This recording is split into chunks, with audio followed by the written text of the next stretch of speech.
నమస్తే సార్. నమస్తే. మన ఇద్దరికి ఒక కలయిక పిరమిడ్ మెడిటేషన్ ఛానల్ ద్వారా ప్రజలందరికీ ఇవ్వగలిగినందుకు first of all pyramid meditation channel వారికి హృదయపూర్వక ధన్యవాదాలు తెలియజేద్దాం. Yes thanks to all of them. Thank you sir. ఈ ఛానల్ రావటం ఒక ప్రపంచంలో ఒక సత్యాన్ని చక్కగా వ్యక్తిత్వాన్ని వ్యక్తిపరంగా ఉండే సత్యాన్ని బయటికి తీసుకెళ్లే అవకాశం వీళ్ళు తీసుకున్నారు. వాళ్ళందరికీ కూడా కంగ్రాట్స్ అండ్ ఆశీస్సులు నా తరపు కూడా. చాలా సంతోషం సార్. అయితే మీకు మాకు పరిచయం 8 సంవత్సరాల నుంచి ఉన్నప్పటికీ కూడా సాధారణంగా మీ యొక్క పూర్తి వివరాలన్నీ కూడా తెలుసుకోవాలని చెప్పి అనుకుంటున్నాం. ఈ సందర్భంగా మీరు మీ పుట్టుక అంటే బాల్యం, మీ చదువు, ఎదిగినటువంటి స్థితి దయచేసి. మీరు అడగాలనుకోవటంలో తప్పు లేదు, కానీ నా దృష్టిలో ఒక సన్యాసం తీసుకున్నాక గతం లేదు.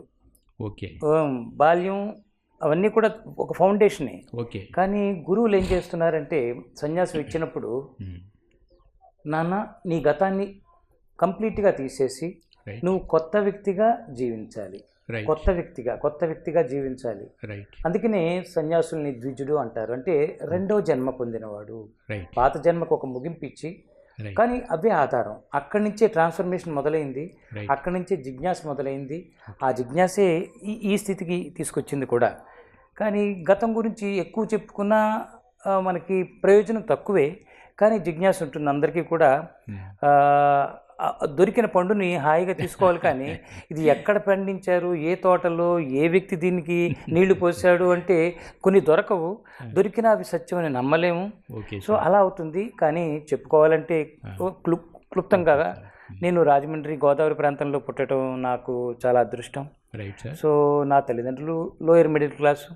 సో రకరకాల కష్టాలు, ర్యాపిడ్ ఉంటే కానీ మెరుగు రాదు. సో నేను కూడా చాలామంది మహాత్ముల జీవితాల్లో జరిగినట్టే విపరీతమైన రాపిడి, ఒక పూట ఆహారం కూడా దొరికినంత. సో నా తల్లే నాకు గురువుగా, ఒక మంచి స్నేహితురాలుగా మారి నడిపించడం, నాకు ఒక భవిష్యత్తునివ్వటం.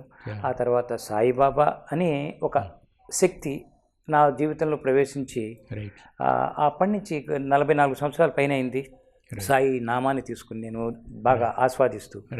సో ఆ తర్వాత రకరకాల ట్రాన్స్ఫర్మేషన్స్. సో ఈ రోజున నేను గంగా తీరంలో ఉంటూ ఉత్తరాఖండ్లో ఆ గోదావరి నుంచి ఆ గంగ దాకా వెళ్ళటం మధ్య చాలా జరిగాయి. అవన్నీ ఆత్మకథ కింద రాసుకుంటున్నాను అనుకోండి. సో అది టూకీగా. అంటే సింపుల్గా ఇటు ప్రాపంచిక జీవనం నుంచి ఒక ఆధ్యాత్మిక జీవనంలోకి ఒక మలుపు తిరగటం కోసం మీ జీవితంలో యూటర్న్ ఎలా అయింది అన్న దానికోసమే అడగాల్సి వచ్చింది. కరెక్ట్. Right sir. మీరు దీక్ష తీసుకుని ఎన్ని సంవత్సరాలు అవుతుందండి ఇప్పటికి? తీసుకుని 12 ఏళ్ళ పైన అయిపోయింది. 12 ఏళ్ళు 13 ఏళ్ళు అవుతుంది. నాకు పెద్ద సమస్య ఏంటంటే, అంటే నా వ్యక్తిత్వపరంగా తెలుసుకుంటే నాకు ఏది గుర్తుండదు. ఒక బర్త్డే ఒకటి పొరపాటున గుర్తుంది. అప్పుడప్పుడు కూడా చిన్న అనుమానం వస్తుంది, 15 16 ఎందుకంటే 15 అర్ధరాత్రి పుట్టారని చెప్పారు, అది 16 యాక్చువల్గా. సర్టిఫికేట్లో 15 రాశారు. ఆ రోజుల్లో వీళ్ళకి ఏం లేక రాత్రి హాస్పిటల్లో పెట్టాం కదా, రాసేసారు. అంతా నేను మరుపులో ఉంటా. ఇక్కడ చిన్న సీక్రెట్ నాకు అందింది స్పిరిచువాలిటీలోకి వచ్చాక. ఆధ్యాత్మికంగా మనిషి ఎదగాలంటే తన జ్ఞానాన్ని, ప్రాపంచిక ఎరుకుని తీసేస్తే తప్పితే ఆధ్యాత్మిక ఎరుకు రాదు అనేది నాకు మెసేజ్. అది యు బికమ్ ఎంప్టీ. నువ్వు ఎంప్టీ అవ్వటం అంటే ఆస్తులు వదులుకోవచ్చు, లేకపోతే బంధువులను వదిలేయచ్చు, చక్కగా నువ్వు పో నాకు వద్దు నేను సన్యాసి అయిపోతున్నానని. కానీ ఇక్కడ నాకు టిబెట్లో మన కాఠ్మండ్లో ఆయన చెప్పిన సూత్రం బికమ్ ఎంప్టీ, బికమ్ లైక్ ఏ ఫ్లోట్. ఒక వెదురు మురళిగా మారటం జరిగేది ఎప్పుడంటే లోపల గుజ్జును తీసేసి ఎలాగైతే చేస్తామో దానికి చక్కగా రంధ్రాలు పెట్టి దానికి సరైన విధంగా శ్వాసను అందులోకి పంపితే ఎలా మెలోడియస్గా ఆ శబ్దాలు పలుకుతాయో నువ్వు అలా ఎంప్టీ అవ్వు. అంటే జ్ఞానాన్ని తీయటమే నిజమైన ఎంప్టీ అని చెప్పాడు. నేను అదే ఉన్నాను. నేను జర్నలిస్టుని, నేను గ్రాడ్యుయేట్ చేశాను, నేను విజయవాడలో చదివాను, నాకు రాజమండ్రిలో ఇవన్నీ నువ్వు చక్కగా మరుపులోకి తీసుకెళ్ళగలిగితే, కోరి మరుపు. కొంతమందికి ఏదో ఫర్గట్ఫుల్నెస్ ఉంటుంది, అది వీక్నెస్. బట్ ఆధ్యాత్మిక వ్యక్తి దేన్ని ఎలా పక్కకు పెట్టాలో, దేన్ని ఎలా ఇన్వైట్ చేయాలో ఆ ఇదిని తీసుకోవాలని చెప్తూ వచ్చారు కనుక ఫ్లూట్ అయితే మీకు మంచి ఇన్స్పిరేషన్ అంటారు. 100% I want to flow like that. అందుకనేమో తను ఖాళీ చేసుకోవాలని చెప్పి కదా, లైక్ ఫ్లూట్. Right sir. ఇప్పుడు మీ ఆధ్యాత్మిక పురోగతికి గురువు పరంపరలో ఎవరి ద్వారా మీరు ఈ స్థాయికి ఎదగటం జరిగింది? నాకు ముఖ్యంగా చెప్పాలంటే నా తల్లి. ఓకే. ఆవిడ ఒక ఫ్రెండ్ లాగా, ఎవరైనా అంటారు కదా, ఒక మంచి ఫ్రెండ్ని, కుర్రాళ్ళు మగపిల్లలు అయితే గర్ల్ ఫ్రెండ్ అనేస్తాం, అవును. మంచి తండ్రిని ప్రతి ఆడపిల్ల నా బాయ్ ఫ్రెండ్ అంటుంది ఫస్ట్లో. నాకు నా తండ్రి మంచి స్నేహితుడు అనుకుంటారు ఆడపిల్లలు. అవును. ఇలాగ జరిగేది విధిలో చూస్తే నా తల్లి చాలా చాలా అది రైట్. దగ్గరగా ఉండి నన్ను నడిపించారు. అవును. సో ఆవిడ నాకు ప్రథమ గురువు కింద మొదట్లో చిన్న చిన్న విషయాలు, ఉమ్. మామూలుగా అక్షరాలు నేర్పుతారు తల్లులు, ఇలా చొక్కా కట్టుకో, అలా నిక్కరు వేసుకొని నేర్పుతారు. అవును. మా తల్లి అలా కాకుండా, నాన్న నీకు లక్ష్యం పెట్టుకో, రైట్. నేను నిన్ను చూసి బతుకుతున్నాను. ఓకే. ఒక టైంలో ఆవిడ ఆత్మహత్య చేసుకోవాలనుకుంటే, ఆ, ఆవిడ చనిపోవాలని నూచి దాకా వెళ్ళిపోయింది నన్ను పడుకోబెట్టి. ఆ, అంటే అలాంటి పరిస్థితులు.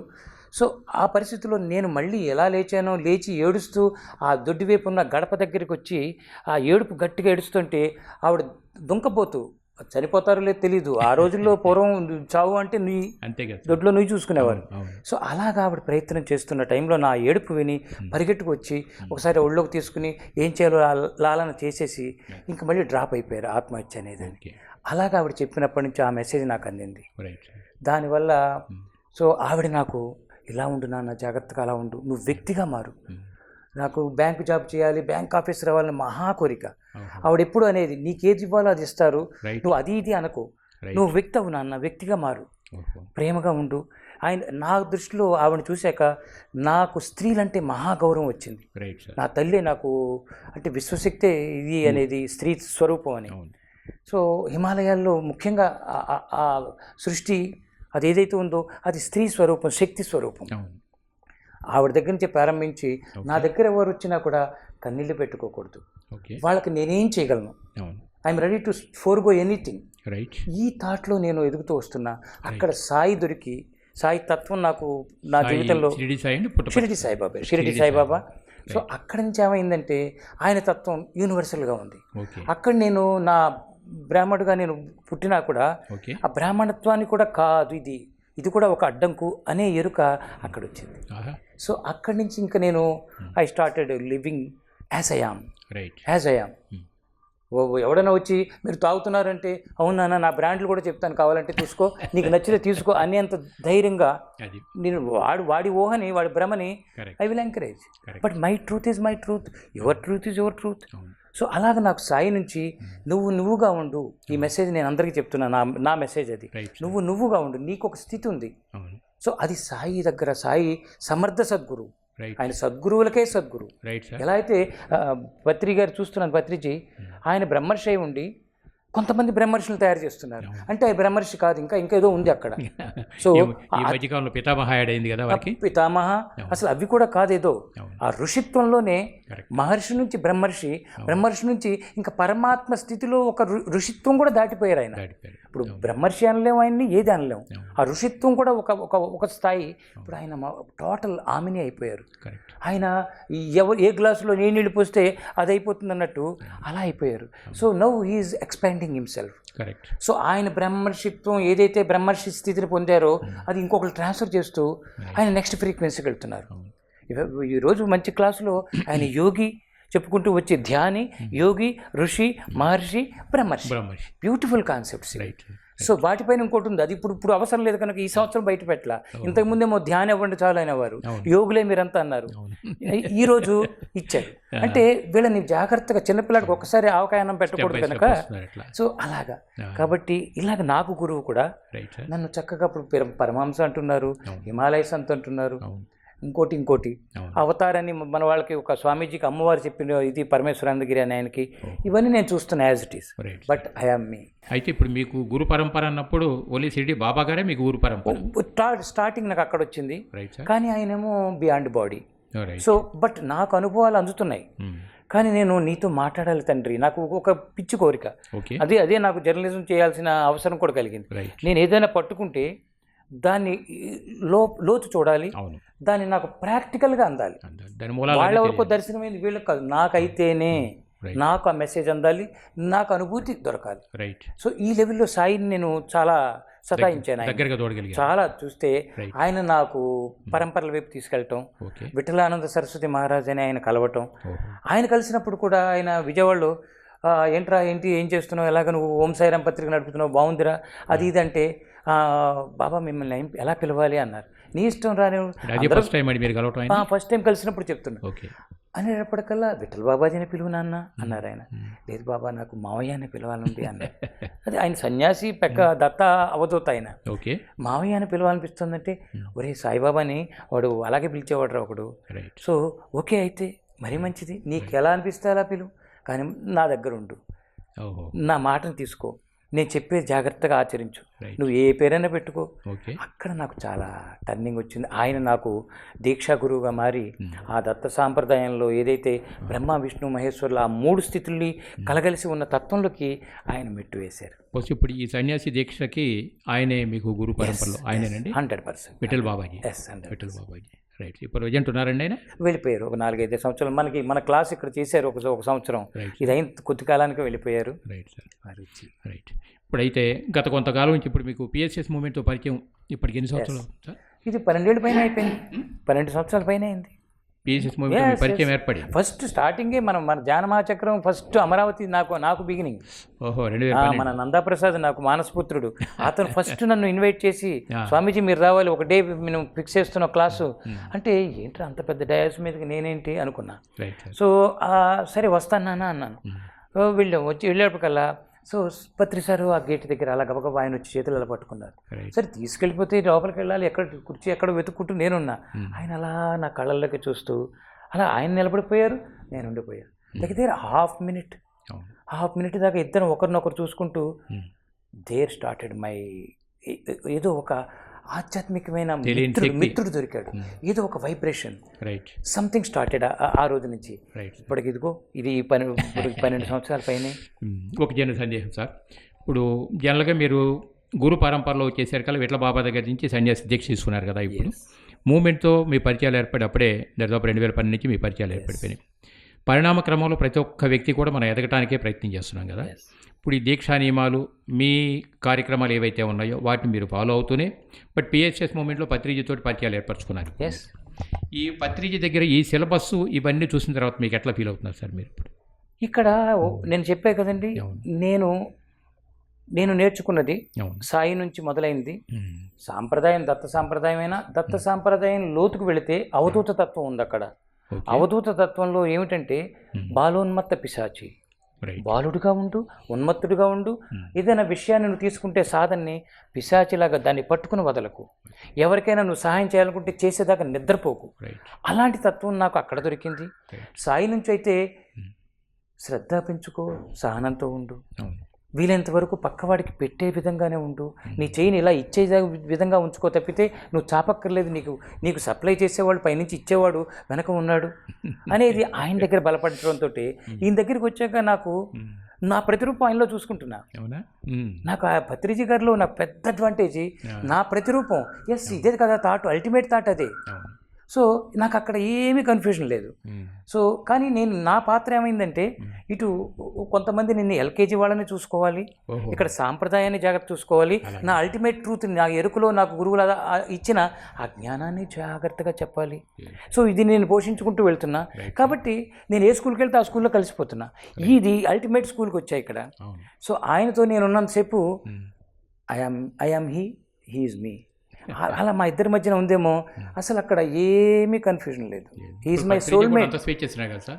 పత్రిజీ కూడా సత్యం ఏంటో చెప్పాను, జ్ఞానం ఏంటి ఇస్తున్నాను, సంస్కార బలాన్ని బట్టి ఎవరు ఎలా కావాలంటే అలా వెళ్ళిపోమంటున్నారు. అందరి దగ్గరికి వెళ్ళమంటారు, అన్నీ వినమంటారు, ఇంకా వాళ్ళ స్థాయిని బట్టి వాళ్ళు ఎదుగుతుంటారు. కానీ నాకు గమనించిన ఆశ్చర్యం, అందరూ ఆశ్చర్యపోతున్నారు, మీకు అది అనిపించి ఉండాలి. ఏ సాధువు ఈయన దగ్గర ఇంతసేపు ఇన్ని సంవత్సరాలు ఉండలేదు, ఏ సాధువు ఈయన ఇంతగా లైక్ చేయలేదు కూడా. నేను వాళ్ళతో కలిసినప్పుడు నువ్వు ఎందుకు వెళ్తున్నావా అక్కడ, నీకేమైనా పిచ్చి పట్టిందా, చూసావా నువ్వు అక్కడ, అది ఏదో చెప్తే నా సద్గురువులు నాకు ఎక్కడ పంపితే అక్కడ నాకు తగిన సత్యం అక్కడ దొరుకుతుంది, నా సత్యానికి తగిన సత్యం అక్కడ ఉంది. ఆయన మిషన్, నేను నా మిషన్, కానీ మీ ఇద్దరం బియాండ్ మిషనే కలుస్తున్నాం. ఓన్లీ స్నేహం, మైత్రి భావన. ఎస్, హ్యాపీగా. మీ సిలబస్ మీకుంది, ఆయన సిలబస్. అసలు మీ ఇద్దరం కలిసినప్పుడు మాకు ఇద్దరు సిలబస్ లేవు, ఉందని అనుకునే వాళ్ళ భ్రమ, కానీ మాకు సిలబస్ లేని syllabus. We're living like that. అందుకని నాకు అందరి మధ్యలో హాయిగా కలగలుగుతున్నా. పాపం వీళ్ళు షేక్ హ్యాండ్ ఇవ్వటం ఆయన చక్కగా పెట్టుకున్నారు, బాగుంది ఆ మైత్రి. ఆయన నా దగ్గరికి వచ్చి కూడా అంటే నన్ను వదిలేంటారా బాబు అంటూ ఉంటా. ఎందుకంటే ఇక్కడ కొంచెం ఈ పద్ధతి వేరు. వాళ్ళు కూడా ఇప్పుడు నేను వాళ్ళకి నేర్పేది అదే. ఆయన కూడా చెప్తున్నారు అదే. Right sir. ఆయన నాకు ఒక బుక్ను కూర్చుని పాత పూజ చేసేస్తారు. అవును. మరి వీళ్ళకేమో షేక్ హ్యాండ్ ఎవరి దగ్గర ఆగారు. ఆయన చేసేది నువ్వు చేయొచ్చుగా. అవును. ఇక్కడెక్కడో వీళ్ళు అవగాహన, ఆయన అది చేయమని చెప్పట్లేదు. అవును. But you expand. అమ్మని తల్లి దగ్గరికి వెళ్ళినప్పుడు తల్లిగా ఉండాలి, తండ్రి దగ్గరికి వచ్చినప్పుడు కొడుకుగా, అక్కడ ఒకలా ఉండాలి, ఇక్కడ కొడుకే అక్కడ కొడుకే. ఇలాగ కొన్ని సమయాల్లో మనకి సాంప్రదాయాలు ఎదురవచ్చు. ఏదైనా క్షేత్రానికి వెళ్తే అక్కడ పూజారి ఉంటే పూజారి నియమం పాటించాలి తప్పితే నేను మా పత్రిజ గారు నేర్పని అప్పుడు ఆ గుడికి వెళ్ళకూడదు. వెళ్ళావంటే వాడు ఏం చెప్పాడో అలాగ నువ్వు ఖచ్చితంగా చేయాలి. అలాగా మా బొట్టి వాళ్ళు వచ్చినప్పుడు ఒక చిన్న ట్రైనింగ్, చిన్న టెస్ట్, చిన్న ఒక స్థాయి అండర్స్టాండింగ్. టోటాలిటీ వైపు దారి, టోటాలిటీ వైపు వెళ్ళేది ఇక్కడేమి తప్పు ఉప్పు ఎక్కువ తక్కువ కూడా కాదు. మూమెంట్లోకి వచ్చినప్పుడు పత్రిజీ చెప్పేది కూడా కొత్తగా ధ్యానంలోకి వచ్చినటువంటి వాళ్ళకి ఒక 4 సూత్రాలు చెప్తుంటారు. ఎందుకంటే సజ్జన సాంగత్యం కావాలంటే బ్యూటిఫుల్ రెగ్యులర్గా.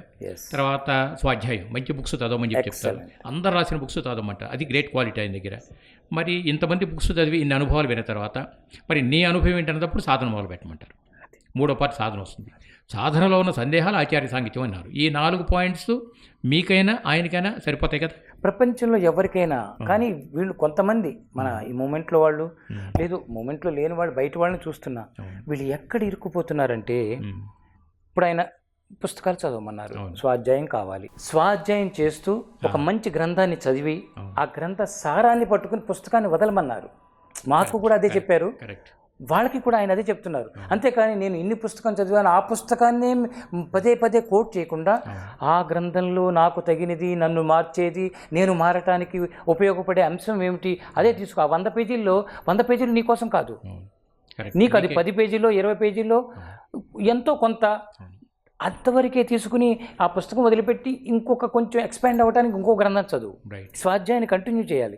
వీళ్ళు ఏం చేస్తున్నారంటే కొంతమంది పుస్తకం దగ్గర ఆగిపోవడంతో అది బ్రెయిన్కి వెళ్తుంది కానీ హృదయానికి వెళ్ళట్లా, సారంగా మారట్లా.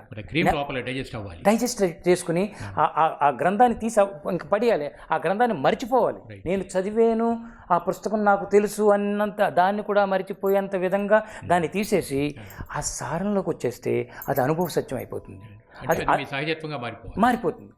అప్పుడు స్వాధ్యాయం అడ్డు రాదు. లేకపోతే పుస్తకాలు చాలా అడ్డం వస్తాయండి, చాలా అడ్డం వస్తాయి. మాకు కూడా చాలా చదవమంటారు. అసలు వేదాంతంలో ఉన్న పుస్తకాలు కోకొల్లలు, అవి చదివిస్తారు కూడా. ఇప్పుడు బిగినింగ్లోనంటే ఇప్పుడు మీరు చెప్పిన పత్రిక గారు చెప్పిన ఈ 4 మూల సూత్రాలు ఉన్నాయి. సజ్జన సాంగత్యం, స్వాధ్యాయం, సాధన, ఆచార్య సాంగత్యం. ఇవి ఏ కొత్త వాడికైనా మీరైనా చెప్పొచ్చు, కంపల్సరీ. లేకపోతే పత్రిక గతికి సిలబస్ 18 ఆధార సూత్రాలు వస్తున్నాయి కదా. ఈ వీటిలో కొన్ని అయితే ఈజీగా డైజెస్ట్ అవుతాయి, బట్ కొన్నిటికి వచ్చేసరికి మింగుడు పట్టడం కష్టం అవుతాయి. మీరు పరిశీలన చేశారు సార్ అవి 18 ఆధార సూత్రాలు? నేను అన్నీ చూశాను కానీ పూర్తిగా లోతుకు వెళ్ళలేదు. కారణం ఏంటంటే నాకు అంత లోతుగా వెళ్ళాల్సిన అవసరం కలిగలేదు. అయితే ముఖ్యంగా ఈ 18 ఆధార సూత్రాల్లో విగ్రహారాధన అక్కర్లేదని చెప్పని అంటారు, వ్యక్తి పూజతో పని లేదని అంటారు, కర్మకాండాలు కూడా లేవని చెప్పగలిగారు. ఇవి చెప్పగానే కొత్త జనం ఏమనుకుంటారంటే ఇదంతా నాస్తికులేమో అనుకుంటారు. కానీ అనుభవపూర్వకంగా తెలుసుకున్న వాళ్ళు నిజమైనటువంటి ఆధ్యాత్మికత అంటే ఇదే కదా అని చెప్పి అనుకుంటారు. దాని మీద మీ అభిప్రాయం? ఇది ఎలా ఉంటుందంటే పలకపుచ్చుకోకర్లేదు, నువ్వు డాక్టర్ చదివేయచ్చు, డాక్టర్ అవుతావు, ఇంజనీర్ అవుతావు. వాడు ఇంకా ఎల్కేజీకి వెళ్ళలేదు, ప్లే స్కూల్కి కూడా వెళ్ళలేదు. ప్లే స్కూల్కి వెళ్ళని వాడిని, లేకపోతే ఎల్కేజీ యూకేజీలో ఉన్నవాడిని పలక తీసి పడైనా నువ్వు డాక్టర్ అవుతావు, నువ్వు ముందుకు వెళ్ళిపో, పెన తీసుకో అంటే అలాంటి చిన్న మెలిక అక్కడ ఉంది. కాబట్టి నువ్వు పలక పుచ్చుకున్నావా, పలక మీద రాయటం వచ్చేసిందా, ఇంకా పలక దగ్గర ఆకు. అలాగా విగ్రహారాధన అక్కర్లేదు. ఇప్పుడు నేను ఒకప్పుడు చాలా విగ్రహారాధన మా తల్లిదండ్రుల నుంచి వచ్చింది అదే. గాయత్రి ఉపాసనలో నేను ఆ గాయత్రిని వదిలిపెట్టలేదు. సాయిబాబా విగ్రహాలు అయితే నేను పంచుతూ వెళ్ళాను. నా దగ్గర విగ్రహం లేకుండా ఏ ఊరికి వెళ్ళేవాడిని కాదు. నేను ఒక దశ ఎవరింటికి వెళ్ళినా నాది పెట్టేయాలి, అక్కడ అవన్నీ చేయాలి. తర్వాత నాకు ఎరుక, నేను ఎక్స్పాండ్ అవుతూ వచ్చే సాయి, అసలు సాయి ఏంటి, అసలు తత్వం ఏంటి, సాయి చెప్పిన ఆ మెసేజ్ ఏంటి అని తెలుసుకుంటూ వచ్చాక విఠలబాబా నాకు దీక్ష ఇచ్చాక, దీక్ష ఇచ్చిన తర్వాత సన్యాసత్వంలో గోత్రం యజ్ఞోపవేతం తీసేయాలి. అంటే గోత్రం కూడా వదిలేయాలి, నీ గోత్రం సంబంధించిన ఋషిని కూడా వదలాలి. ఎప్పుడైతే యజ్ఞోపవేతం తీసావో నువ్వు కర్మకాండకు అనర్హుడివి. ఇంకా కర్మకాండ చేయడానికి నీకు అర్హత లేదు, చేయించచ్చుకేమో కానీ నువ్వు చేయక్కర్లేదురా అని నా గురువులు చెప్పారు. అక్కడ ఇంకా మరి బాబా మరి నేను సాయిని పూజిస్తున్నాను, రోజు ఏమైనా పోయాలంటే, నీకు పోయాలంటే పోయి, అక్కర్లేదు. నీకు ఇక్కడ సర్వం నీ గురువే. ఎవరైతే నీకు మార్గాన్ని చూపుతున్నారో వారి తత్వంలోకి వెళ్ళటమే అక్కడ పూజ. సో అక్కడ వచ్చేటప్పటికల్లా అలా అయితే కొంచెం కన్ఫ్యూజ్ అయ్యాను. ఇంకా నువ్వు నేను చెప్పానని మానకు. ఆయన భలే మెసేజ్ ఇచ్చారు విఠల్ బాబా. నేను చెప్పానని మానకు, సత్యం ఇది. దీని మీద నువ్వు వర్క్ చేసి మళ్ళీ రా, చేస్తూ వదిలేసేయి, అంతేకాని ఒక్కసారి వదలకు. నువ్వు ఫైనల్లీ ఏంటంటే అది ఆపాలి అన్నారు. ఆలోచించా. మొదట్లో భయం వేసింది, విగ్రహం ఆపేస్తే విగ్రహారాధన మరి సాయిబాబా కొడతాడేమో, నేను అమ్మవారిది ఉంది, అమ్మవారు శిక్షించేస్తే, కష్టాలు వచ్చేస్తే, నేను ఏదో అనుకుంటున్నాను ఆ డబ్బులు రాకపోతే అని భయం మొదట్లో నా దశ. ఇవి అందుకే నేను చాలా ప్రాక్టికల్గా చెప్తా. సారు చెప్పింది అల్టిమేట్ ట్రూత్. నువ్వు ఆ బంధనాల నుంచి, మానసికమైన బంధం అది. పూజ విగ్రహారాధన మానసికంగా బంధిస్తుంది. నువ్వు మనసును దాటాలి, మానసికమైన బంధనాలు దాటాలి అనేది అది కొంచెం భయమే. అక్కడ గురువు చేయి పట్టుకుని ఎరుకనిచ్చి అది ఎంత చేయాలో అంత చేయిస్తూ దాన్ని మానసిక పూజలోకి టర్న్ చేస్తారు. నీ హృదయంలో ఆ విగ్రహం చూసుకో. ఆ విగ్రహం కాదు, అక్కడ వ్యక్తి కూర్చున్నారు, సాయిబాబా నవ్వుతున్నాడు, ఆ కళ్ళు చూసుకో, ఆ పాదాలు చూసుకో, పూజించుకో. నువ్వేదో పూలు పెట్టుకో, అభిషేకం చేస్తావు చేసుకో, చివరికి పాద నమస్కారం చేయి. ధ్యానపూర్వకంగా ఆయన కళ్ళ ముందు కూర్చొని ఆయన ముందు హాయిగా ధ్యానపూర్వకంగా కూర్చో అనే ఈ క్రియలు ఏమైతే ఉన్నాయో మానసికంగా చేయించేసి మానస పూజలకు వెళ్ళిన తర్వాత విగ్రహారాధన వెళ్ళిపోతుంది. I cross it. సహజంగా మనం చెప్తుంటాం సార్, భగవంతుని యొక్క స్థితి ఎలా అంటే రూపాతీతం, సర్వాంతర్యామి అనే పదాలు మనం రూపాతీతం, గుణాతీతం, నామరహితం, రూపరహితం, సర్వాంతర్యామి అంటారు. మరి సర్వాంతర్యామి అంతా తానైన స్థితిని చూసే స్థాయికి ఎదిగినప్పుడు ఇంకా డిపెండెన్సీ లేదు కదా, ఆధారపడే తత్వాలు ఏమీ లేవు కదా. ఇక్కడ ఇంకో మెలుకుంది. అంతా స్థాయి అని చెప్పుకోవటం బాగుంది. అంతా ఆయనే, అంతా అయి ఉన్నాడు, సర్వాంతర్యామి, సర్వజ్ఞుడు. నేను ఎప్పుడు మా సత్సంగాలు చెప్తా, సర్వాంతర్యామి, సర్వజ్ఞుడు. సర్వాంతర్యామి అని గ్రహించగలిగితే నీ తల్లిలో ఉన్నాడు, నీ చెల్లిలో ఉన్నాడు, నీ పక్క వ్యక్తిలో ఉన్నాడు, ఈ గొడుగులో ఉన్నాడు, ఈ మైక్లో ఉన్నాడు, ఇక్కడ ఈయన బుద్ధుడు కాదు, ఇది మన సింబాలిక్గా, ఇది ఒక మెటల్, ఇది బట్ ఇందులో ఉంటాడు. ఈ ప్లాస్టిక్ పోయినా ఉంటాడు. అన్ని భగవత్ పదార్థాలే. ఆ తత్వానికి రావటం అంత ఈజీ కాదు, చెప్పినంత ఈజీ కాదు. ఫస్ట్ నువ్వు ఏదైతే పట్టుకుని వేలాడుతున్నావో విగ్రహాన్ని, ఆ విగ్రహం మాత్రమే కాదు అని ఎరుకుకి రావాలి. అంతా ఉన్నాడు అనేది వెళ్ళిపోద్దు. మళ్ళీ ఒకసారి వెళ్తే చాలా డేంజర్ అది. అప్పుడు అసలు ఇంకో ఎవరిని లెక్క చేయలేవు. నెక్స్ట్ వాళ్ళని మనం ప్రేమించాలి, వాళ్ళతో సాంగత్యం చేయాలి. వీళ్ళు ఏమీ కాదు, వీళ్ళు భగవంతుడు అనేసి వాళ్ళని నువ్వు తిట్టేసి చేస్తే నువ్వు ఇంకా అవ్వలేదు.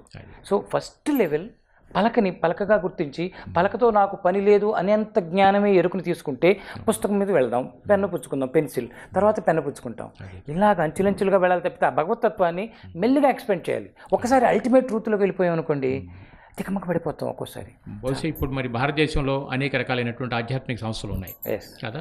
బహుశా ప్రపంచ దేశాల్లో భారతదేశంలో ఉన్నంత సంస్కృతి సాంప్రదాయాలు మెరకడే లేవు అని చెప్పవచ్చు కదా. ఇన్ని ఆధ్యాత్మిక సంస్థలు ఉన్నాయి. ఏ స్కూల్కి ఆ స్కూల్ ఉంటుంది, ఏ సిలబస్ ఆ సిలబస్ ఉంటుంది. ప్రతి ఫౌండర్ ఒక సిలబస్ తయారు చేసుకుంటుంది కదా. కాబట్టి ఎవరు దేనికి ఎట్లా ట్యూన్ అయితే అట్లా ట్యూన్ అవుతుంది. ఇప్పుడు మీ దగ్గరికి వచ్చేసరికి బిగినింగ్లో ఉన్న వాళ్ళు వస్తున్నారు, అల్టిమేట్ ఉన్న వాళ్ళు, మెడిటేటర్స్ వస్తున్నారు. హిమాలయాల్లో నాకు అల్టిమేట్ ట్రూత్ చెప్తాను. వాళ్ళు సార్ చెప్పారు మంచి మెసేజ్, ఏమీ చేయకండి, అసలు కూర్చోవడం నేర్చుకోండి, చాలు కూర్చుంటే అన్నీ అవుతాయని. అసలు హిమాలయాలకు వచ్చి నన్ను అడుగుతారు ఏం చేయాలి ఇక్కడికి వచ్చి ఏం చేయాలని. నేను ఒకటే చెప్తా, ఇక్కడ ఏమి చేయకుండా ఉండటమే ఇక్కడ. కానీ ఇక్కడ ఒకటి చాలా అండర్లైన్, ఒకవేళ నీకు ఏదైనా బ్లాకేజ్, నీకు ఎక్కడైనా అడ్డంకి ఇంకా దాటలేదు, నేను ఇక్కడ ఆగిపోయానంటావా, దాని మీద వర్క్ చేద్దాం. అంతేకాని హిమాలయాల్లో ఏం చేయక్కర్లేదన్నారంటే తాత్కాలికంగా నా మాట వాడు ఏదో పైకి నటిస్తున్నా లోపల సంఘర్షణ పెరుగుతూ ఉంటుంది. Double duality, double confusion. కాబట్టి ముందు అసలు where you are, what you are. నాకు ప్రిన్సిపల్స్ 3 బాబాజీ ఇచ్చారు. Where you are, what you are, how you are. ఈ నీ మార్గంలో, సాధనా మార్గంలో at what point you are, ఏ స్థితిలో ఉన్నావు. తెలియకపోతే తెలియదు, నాకు ఇది తెలియదు, పూజలు నన్ను వెంటాడుతున్నాయి, పూజలు చేయకపోతే భయంగా ఉంది, పూజలు చేయటమే కదా మన వాళ్ళు తరతరాలుగా చెప్పారు, మా పెద్దలు చేశారు అని అనిపించిందా, ఒకసారి చేసేసి దాని మీద ఒక అండర్స్టాండింగ్ తెచ్చుకుని బయటకు వచ్చేయి. లేదు పూజ దాటిపోయి అంటావా, జపంలోకి రా. జపాన్ని దాటిపో, జపంలో ఏకాగ్రత, మెడిటేషన్, అది దాటిపోయి ధ్యానంలోకి రా. థాట్లెస్నెస్ స్టేట్, అంచెలంచెలుగా రమ్మని చెప్పి రావాలి. తప్పితే ఒక్కసారిగా నిష్క్రియలోకి వెళ్ళిపోతే వాడు పక్క వాళ్ళని చూసి వాడు చేశాడు కదా అని వీడు చేయటం కాకూడదు. ఇక్కడ సమస్య ఏంటంటే ధ్యానం అందరికీ కామనే, కానీ మనం దాని స్థాయిలో ఉన్నామా, దాన్ని అందుకునేలా ఉన్నామా, ఆత్మపరిశీలన కొంచెం. అందుకని మెడిటేషన్ అండ్ ధ్యానం ఇక్కడ 2 స్టెప్పులు చెప్పారు. మెడిటేషన్లో కొంచెం బేస్ ఉండాలి, ఒక ఆధారం ఉండాలి. దాని వెనక ఒక చిన్న కర్మకాండ చేసి కర్మకాండను దాటి తెచ్చితే మెడిటేషన్ రాదు. ఇది నేను ఈ మార్గాన్ని టోటల్గా తీసుకుని నేను వెళ్తూ వస్తున్నాను రాఘవరావు గారు. ఇప్పుడు మీకు పత్రి గారికి ఉన్నటువంటి సాంగత్యంలో పత్రి గారి గురించి మీ అభిప్రాయం? ఇందాక మీరు చెప్పారు ఆయన చైతన్య విసరణ అంచెలంచెలుగా ఎదుగుతూ ఉంది. ఆయన గురించి చెప్పాలంటే చాలా కష్టం, అట్ ది సేమ్ టైం చాలా సులభం. ఎందుకంటే నేనే చెప్పగలను అనిపిస్తూ ఉంటుంది ఒక్కొక్కసారి. ఎందుకంటే నేను సోల్ దాకా వెళ్ళాను. He's zero, he simply zero.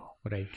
కేవలం ఆయనకు ఒక గురువు దొరికి ఆ గురువు ఈయన్ని ఎంచుకోబట్టి ఈయన ఒక మిషన్ ఎత్తుకుని మూమెంట్ని ఎత్తుకున్నారు. Actually his way of living, his message is live in the moment, MOMENT. ఈ క్షణంలో ఉండు, నువ్వుగా ఉండు, నువ్వు కూర్చో, నువ్వు ఏ క్రియ చేయకు అనేది ఆయన తత్వం, ఆయన ప్రిన్సిపల్. కానీ అది అంత తొందరగా కాదు. కాబట్టి ఆయన ఒక మూమెంట్ని MOVEMENT అని పెట్టి ఒక స్పిరిచువల్ మూమెంట్ తీసుకుందాం, ఇంటింటికి వీళ్ళ నిద్ర లేపేసి వెళ్ళిపోదాం, వాడు లేచి ఏం చేస్తాడో వాడు చేసుకొని. అంటే ఆధారపడే తత్వం లేకుండా ఈయన నేను నీకు ఇది అయి ఉన్నానని ఆయన చెప్పకుండా, ఇప్పుడు మాకేదో తప్పలేదు, మాకు కర్మనండి, అయితే మాకు ఇలాంటి మార్గం దొరికింది, నేను మా వాళ్ళకి నాన్న నేనున్నాను నీకేం పర్వాలేదు అని చెప్పాల్సి వస్తుంది. తప్పదు. కానీ ఆయన ఏం చేశారంటే వారు అల్టిమేట్ ట్రూత్లో ఉంటూ వీళ్ళని అల్టిమేట్ ట్రూత్ ఇచ్చేస్తాను. మధ్యలో ఐ థింక్ ఆయన సంకల్పం, ఆయన గురువు గారి సంకల్పం, గురువులు అలాగే ఉంటుంది.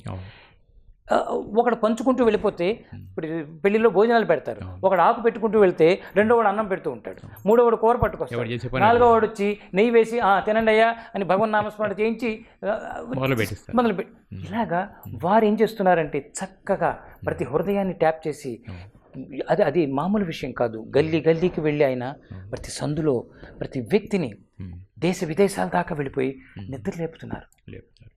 నిద్రపోయారు యుగాల నుంచి వీళ్ళు. లేపిన తర్వాత వాళ్ళు లేచి జలక్ చూసుకుంటే ఈయన కనిపించాడు, ఈయన మెసేజ్ ఉంటుంది, ఈయన ఇన్స్పిరేషన్ ఉంటుంది, ఈయన మళ్ళీ ముందుకు వెళ్తున్నారు. సో అప్పుడు నాలాంటి వాళ్ళు వస్తున్నారు.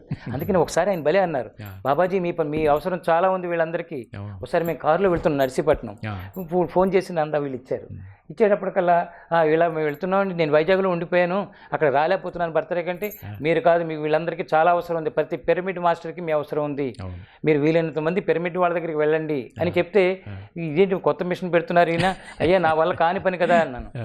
చేయించుకుంటారు వాళ్ళే అన్నారు. అవసరం ఉన్నవాడు శ్రద్ధ ఉన్న చోటకి వెళ్ళటమే మా పని అనుకోండి. కానీ ఆయన చెప్తున్న ఆయన ఒక మిషన్, ఒక పని నాలాంటి వాళ్ళకి ఇంకో. ఇప్పుడు సపోజ్ ఇప్పుడు యజ్ఞాలు వేగాలని చెప్పి అనుకుంటాం, సగటు మనిషి జనరల్గా యజ్ఞం అని చెప్పి అన్నప్పుడు హోమగుండం పెట్టడం, సమిధులు వేయటం, ఇవన్నీ చేసుకుంటూ వస్తుంటారు. బహుశా మీరు ఈ సన్యాసత్వంలో దీక్ష ప్రకారంగా కూడా ఈ ఎన్నో పూజా కార్యక్రమాలు హోమాలు మీరు చేస్తుంటారు.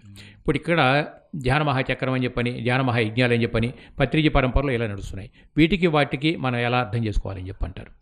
ఈ రెండు చూస్తే వేరువేరుగా ఉన్నాయి, ఇంకొక రకంగా జాగ్రత్తగా గమనిస్తే రెండు కలిసే ఉన్నాయి. కొద్దిగా వివరంగా అంటే అందుకనే ఆయన ఏం చేస్తున్నారు, ఒరే నువ్వు అన్నం తింటే కడుపు నిండుతుంది, అన్నం ఎలా తినాలో నేర్చుకో అని ఆయన తినటం నేర్పుతున్నారు. వాడు తినాలనుకోవాలి, తినడానికి వాడు వండుకోవడానికి వాడు సంపాదించాలి, ఇవన్నీ అందులో ఇమిడి ఉన్నాయి, కలిసి ఉన్నాయి.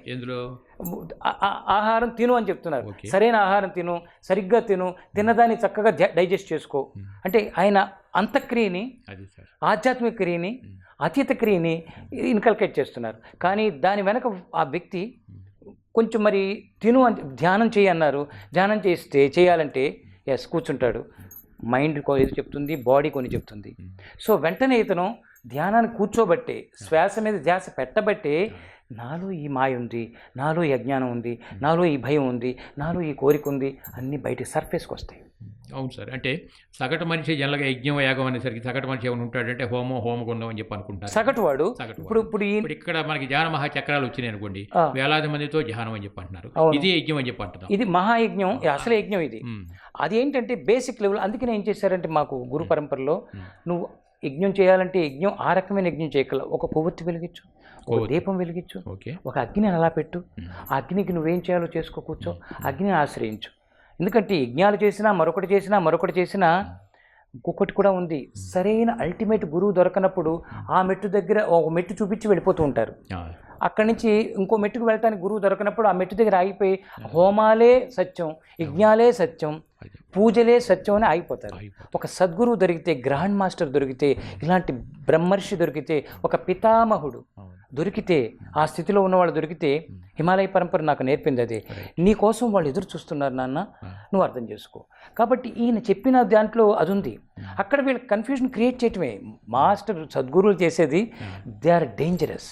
ఇప్పుడు ఆయన ధ్యానం అల్టిమేట్ ట్రూత్ చెప్పి అహం బ్రహ్మస్మి మీరే దేవుళ్ళు అంటాం దగ్గర ఎంత పెద్ద డేంజర్, పెద్ద ఆటంబం అది. అవునండి. ఒక ఆర్డినరీ వ్యక్తి, రోడ్డు పక్కన తిరిగే వ్యక్తి, అసలు భార్యతో భర్తతో ఎలా గడపాలో తెలియని వ్యక్తి, అసలు తన లోపల శక్తులు ఏమి తెలియక జీవాత్మగా, జీవుడుగా, కర్మజీవిగా బంధింపబడిన వ్యక్తికి అల్టిమేట్ నువ్వు దేవుడు అంటే పెద్ద సమస్య. బాస్ ఇక్కడ చిన్న సందేహం అండి. ఇప్పుడు జనరల్గా సంస్కార బలాలని చెప్పి చెప్తుంటాం. Yes. ఈ సంస్కార బలం అనేక జన్మల నుంచి, సంస్కార బలం వందల జన్మల నుంచి మనం వస్తున్నాం. పునరపి జననం పునరపి మరణం కదా. ఆ సంస్కార బలం ఉన్నటువంటి వ్యక్తులు ఎటెస్ట్ తెచ్చి మీకు అక్కడ ట్యూన్ అవ్వచ్చా? ఖచ్చితంగా. ఇప్పుడు అందుకనే చెప్తున్నాం కదండి, మనం అందుకని మాబోటి వాళ్ళం, నాబోటి నాకు నేర్పిన విధంలో, అందుకని మా సత్యాలు సామూహికంగా చెప్పేవి కాదు. సామూహికంగా చెబితే అందుకునేవాడు అందుకుంటాడు, అందుకోనివాడు భ్రమలోకి వెళ్ళిపోతాడు. అందుకని ఇప్పుడు మంత్ర ఇదంటే కూడా దీక్ష అని చెప్పి వాడికి రహస్యంగా వాడు ఒక్కొక్కరిని పిలిచిస్తారు. ఎందుకంటే వీడి మంత్రం వాడికి తెలియకూడదు. వీడి ఇప్పుడు డాక్టర్ ఉన్నాడు అనుకోండి, డాక్టర్ ఒక్కొక్క పేషెంట్ పిలవాలి, కానీ అందరినీ హాల్లో కూర్చోబెట్టి కడుపు నొప్పి క్యాన్సర్ వాడిని అందరికి పిలిచి మీరే మందులు వాడుకోండి, నీ ప్రాబ్లం చెప్పినానంటే క్యాన్సర్ వాడు అబ్బా అబ్బా అంటూ ఉంటే ఇక్కడ కాలు నొప్పి వాడు కూడా నాకు క్యాన్సర్ ఏమో అనుకుంటాడు. అందరినీ ఏకతాటిగా ఒక్కచోట చేర్చకూడదు పేషెంట్స్ని.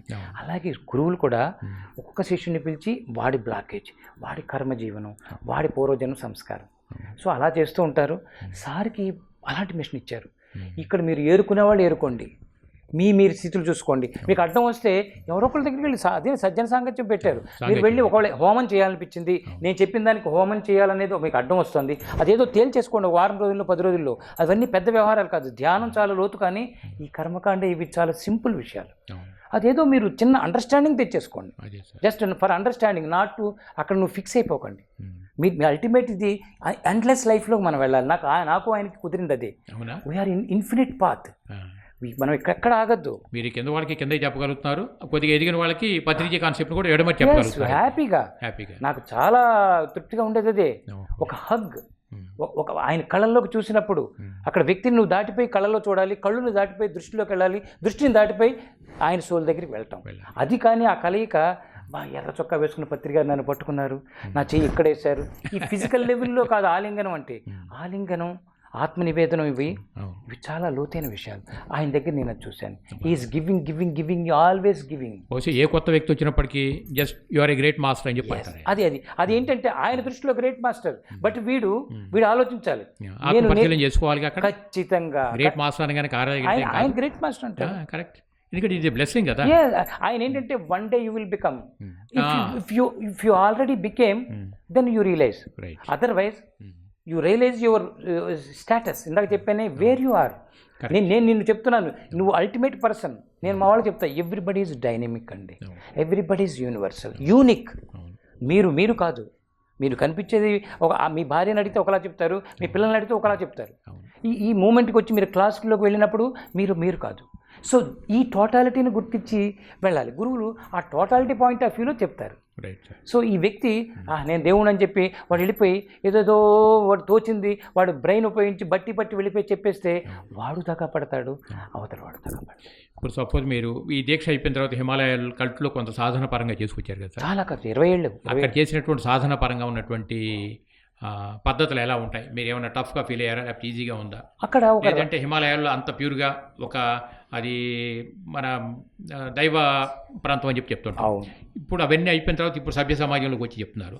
వాటికి ఇటుకి ఉన్నప్పుడు మీకు ఏమైనా డిఫరెంట్ ఎట్లా అనిపిస్తుంది, ఎట్లా ఫీల్ అవుతుంది? ఇది చాలా మంచి ప్రశ్న. ఇది నాకు మొదటి దశలో చాలా ర్యాపిడ్ వచ్చింది. ఖచ్చితంగా ర్యాపిడ్ రావటం, డ్యుయాలిటీ రావటం మంచి అవకాశం వ్యక్తికి, సాధకుడికి. ఆ డ్యుయాలిటీ పక్కాగా ఉండాలి, రావాలి, వస్తుంది, వచ్చి తీరుతుంది. వాడు ఒప్పుకోకపోయినా ఏదో సారి ముందు కూర్చొని ధ్యానం చేయగానే నాకు అదేదో కనిపించిందంటే అది కనిపించడం కూడా సత్యమే. కానీ నువ్వు ఆలోచించు, నీ పాత ఊహలు ఎక్కడైనా చదివిన ఊహలు అవ్వచ్చు, లేదా ఇక్కడి నుంచి పుడితే అది కరెక్టు, ఇక్కడి నుంచి పుడితే ఇది ఇక్కడదా అక్కడదా, జస్ట్ అవేర్నెస్. నాకు అది జరిగింది. నేను హిమాలయాల్లో వెళ్ళినప్పుడు మీకు తెలుసు, కైలాసం, నేను మానస సరోవరం మొదటిసారి ఒంటరిగా టోటల్ వాక్, మరి అక్కడ నా రాపిడి మామూలుది కాదు. ఏడిచానని రాసుకున్నాను, ఆకలి వచ్చిందని రాసుకున్నాను, నేను ఎంత అధమ స్థితిలో అజ్ఞాన స్థితిలో ఉన్నానో తెలుసుకున్నానని రాసుకున్నాను. Truth truth truth. మీరు మానసరోవర్ యాత్ర Yes. పుస్తకం రాశారు కదా అది. అది అక్కడ ఏమైందంటే నేను నా ఇన్నర్ కోర్ లెవెల్ నుంచి, ఓకే. సో నాకు వాళ్ళు అక్కడ మాస్టర్షిప్, అక్కడ దేవభూమిలో దేవుడు ఉండడు, దేవతా శక్తి ఉంటుంది. శక్తి ఉంటుంది. అది శక్తి శక్తి శక్తి ఫీల్డ్ శక్తి క్షేత్రాలు. Yes right. సో ఇక్కడ కూడా ఈ పిరమిడ్లో దేవతా శక్తి ఉంది ఇక్కడ. కరెక్ట్. ఇక్కడ అలాగా ధ్యాన శక్తి, ధ్యానము అంటే అతీతమైంది.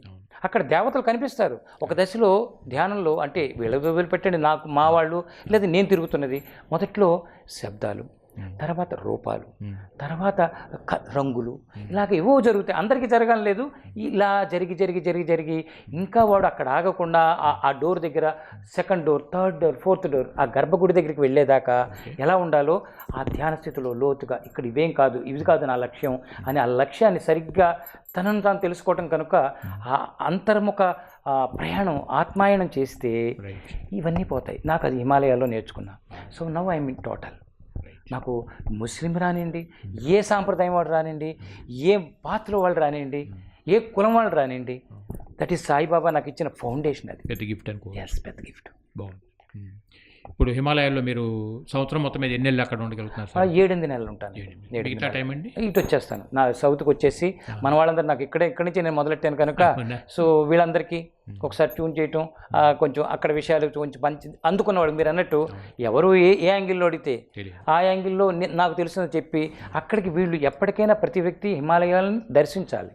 అక్కడ నివసించడం అనేది వాడి ప్రారంభం, కర్మ. ఒక్కసారి ఆ దేవభూమి యోగభూమిలోకి వెళ్ళి రావాలండి. వైబ్రేషన్స్ ఏంటో తెలుస్తాయి కావాలి. నెక్స్ట్ అక్కడ మనకు ప్యూరిఫికేషన్ స్టార్ట్ అవుతుంది ఆ భూమిలో.